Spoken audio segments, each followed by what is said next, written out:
They appreciated it because they knew I was paying attention. But what they didn't know is your boy was sweating and trying to make sure I got it right. So I'm like, yeah, they missed that. Good. Right? So that's what I did.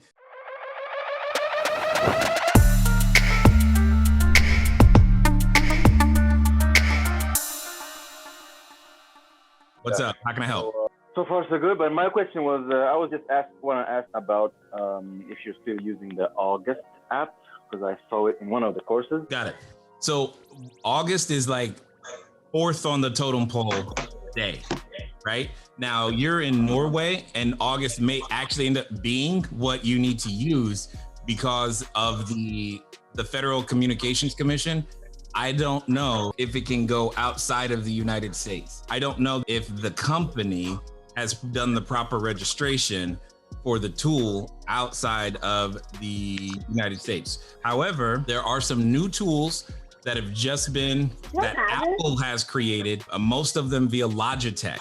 I haven't had a chance to test them, but they did catch my attention because they have the proper security procedures and all this other stuff. If I'm happen to be in a situation, because I'm looking at some stuff too, I'm looking at 75 units over in Canada.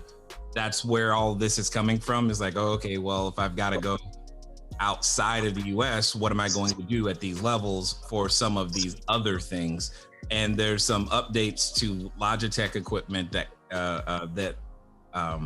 that Apple has made. And what you're looking for is something, it's called HomeKit Secure. HomeKit Secure. All right, that's it so far. Sinead? My assistant was asking about Guesty and Hostfully and Zapier. I was wondering, I'd heard them before, but I know we decided against them for some reason. I was wondering why. The easiest way to put it is it's too expensive. First, they were too expensive from a dollar standpoint, and because you didn't have control over customer service the way that you would want it. Because you want to be able to control your customer experience department. You can build what they are much faster for much less. And even better. How about Hostfully? Hostfully is what we switched from before we switched to Wishbox. We were using Hostfully, but the guest usability of Hostfully was creating a challenge. So now with Wishbox, all of that stuff is getting automatically securely stored, collected. It's more of a checklist process. So everything is streamlined, whether you're coming to us from an OTA or direct booking. Cool, thanks. I have a question.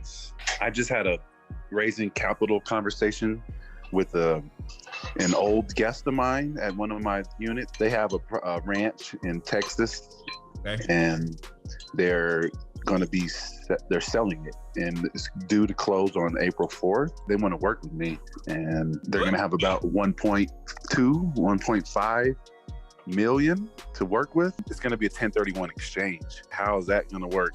So here's what you need to know is find out how much of that is it's effectively called boot. There's usually something that's extra, and what is that amount of extra that's going to be there, because that's interesting. So he doesn't have to put all of it in, or maybe the 1.2 is the boot, which is amazing. Maybe doing a 1031, and not all 1031s mean no cash. That's fine, but I would want to get clarity on that. Does that make sense? On the 1.2, if it's boot or not? Yeah, correct. Okay, yeah. Because, and then if it is, then cool, great. Then it's like every other thing you've just go right back to, you're going to go straight down, and you can almost have, I wish you guys would have been there.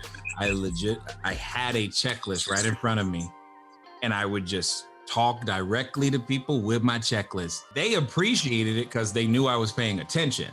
But what they didn't know is your boy was sweating and trying to make sure I got it right. So I'm like, yeah, they missed that. Good. Right? So that's what I did. So to make sure I got it down. And if I were you, that's exactly what I would do. And I would have that investor identity conversation and kind of go from there. And I did have the identity conversation with them, and they are definitely more in the passive realm of investors and like wanting to be super active. That's awesome. That's exactly what you've been looking for, is it not? Yep, it is. What am I missing? It was just like, how do I approach that it's a 1031 exchange, and because I was discussing some potential scenarios, and we were speculating that, okay, if let's just say hypothetically I found a 16 unit apartment building that we can get for 1.2. They roll over that 1.2 from their 1031, and then from there, they're able to like then transfer deed after that, or is it because it's a 1031? It's just I'm not fully clear on how to. None of that matters. Structure. Doesn't matter. There's nothing that matters. For all intents and purposes, if the 1.2 is boot, just pretend as though it's 1.2 in his checking account. Okay, right. So I just basically have to find out if that 1.2 is boot or not. Yes, that's why I was asking. Because if it's not, then you want to find out how much it is, because that'll tell you what he's actually or she's actually working with. That's really what it comes down to. You don't know what you're working with until you understand the character and classification, is what I call it, of the money. And that's what we're trying to find out. Okay, so I'm 90% sure that that's the boot, because they did talk about it sounds like it would be. But yes, you want that's how much they want. And then you want them to go buy a building and you rent it out and then have them give you the loan for the equipment. Oh, there. See? Yeah, that's the stuff I was thinking.